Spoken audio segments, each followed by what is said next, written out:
Corps retrouvé, chasse à l'homme, suicide. Mais que s'est-il passé en Côte d'Or ?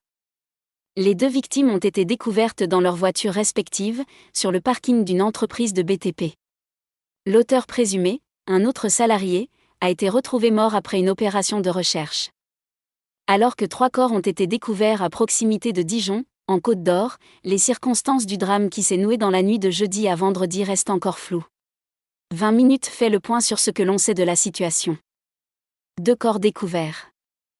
Dans la nuit de jeudi à vendredi, les corps de 2 hommes ont été découverts dans les locaux d'une entreprise de BTP à Bresset-sur-Tille, commune comptant un petit millier d'habitants, située à une vingtaine de minutes à l'est de Dijon.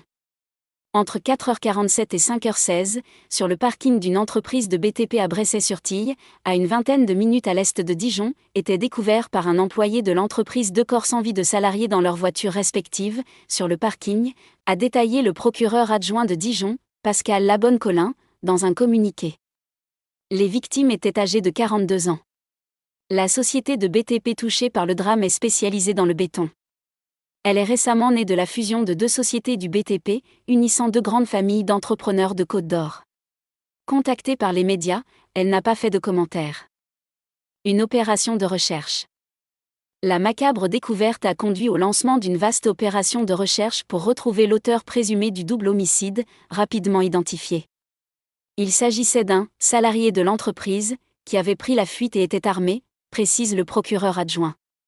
Pour cette chasse à l'homme, qui a duré toute la journée, ont été mobilisés des gendarmes du peloton de surveillance et d'intervention, PSIG, de la cellule identification criminelle, ainsi que de la section de recherche, avec des renforts du GIGN, de gendarmes mobiles et de la section aérienne.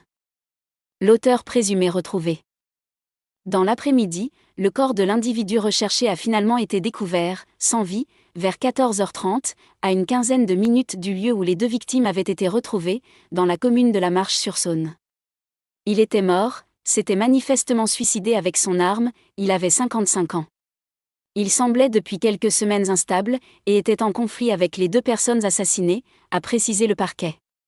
Le procureur adjoint n'a pas donné de détails sur les circonstances du double meurtre, ni les mobiles du tireur présumé. Une enquête a été ouverte.